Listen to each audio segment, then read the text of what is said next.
Hi everyone, today we are going to be making our family favorite pumpkin bread. Everyone thinks pumpkin bread, oh it's seasonal, but in our family it is all the time. It is the best bread ever. And I'm going to put a little twist on ours, add a few different spices that maybe you haven't thought about, and let me know what you think. Try it out and let me know. First and foremost, we're going to start with the sugar. We're going to take 3 cups of brown sugar. I like brown sugar because it has a little bit more molasses taste in it. And I don't pack mine, I just put it in straight from the container. It seems to work just fine. And next I'm going to add 1 cup of cooking oil. And this cooking oil can be any cooking oil that you have. I prefer Wesson is fine as well, whatever you have. So there's 1 cup. Next, we're going to, let's mix this up a little bit. We're going to add 4 eggs. And if you want to watch your weight or you're looking to make this bread a little more healthy, I usually will use egg beaters. I'm not today, but normally I will. It has all the information on the side for you to follow. So today it would be like 1 egg. 1 cup is equivalent of 4 eggs. So you would add 1 cup if you were using egg beaters. But today we're using the real deal. So you want to mix on after the addition of every egg. So mix it up really good. And the second, third, and the 4th. I'm going to drop this down and just scrape the bottom because sometimes the brown sugar tends to hang out on the bottom. And this way you'll have a more uniform dish. All right, it's coming together nicely, very, very nicely. One more mix. All right. Second, we're going to add the we're going to add actually let me add the pumpkin first because that'll bring all this stuff together. We're going to add 1 15-ounce can, or if you use the big cans like I do, because we make it all the time, we just use, it's a little bit more than half of the can. Then you can use the other, or maybe adding a little bit more to this sometimes will work. Okay. And mix it up a little bit.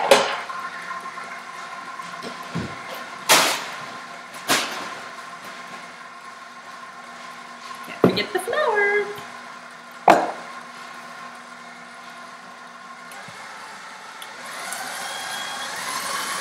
All right, so the next ingredients are going to be the dry ingredients. And we're going to start out by adding the flour. And on this recipe, I normally will add, let me see, 3 1/3 cup. I usually actually add about 3 1/2.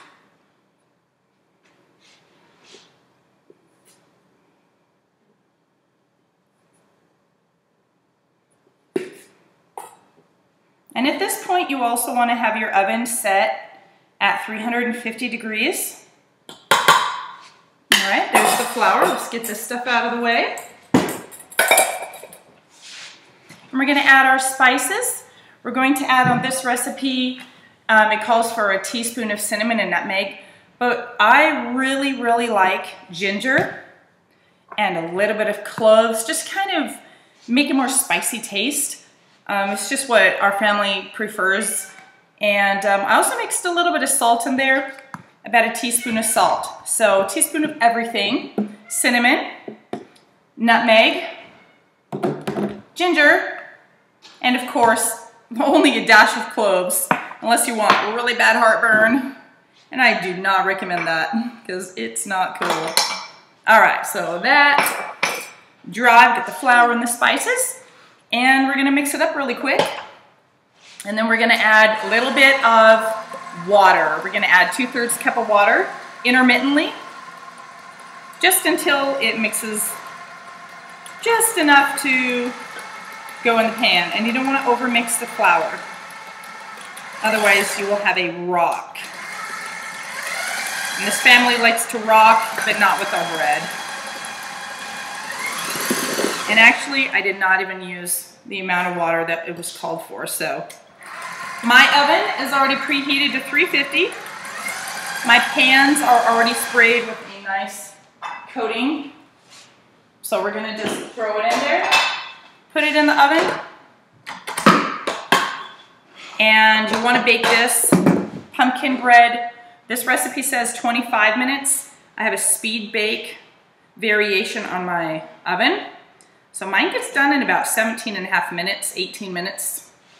So make sure you check it, and it's done when you can. I usually use a really sharp knife, and I'll insert it in the top of the bread, about in the middle.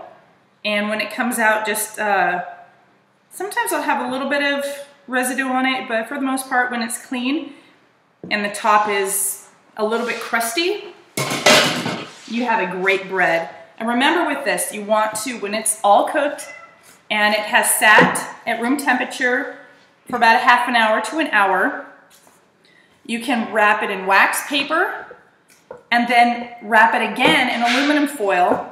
And our family will eat maybe 2 every couple of days or so. So you can pop one in the freezer. So make sure the aluminum foil is really good and tight so you don't get the gross taste of the freezer. All right. So I'm not going to show you how we bake the bread or what it looks like. Maybe later I'll post a picture. But anyway, you can check out our recipe online at www.bathteasandmore.com if you'd like to know little cheats for maybe losing weight or how to make things less caloric. Also good for your cholesterol. Remember these, egg beaters. So anyway, check us out, and they also have some great products that you can look at on there as well. Have a good day. Bye.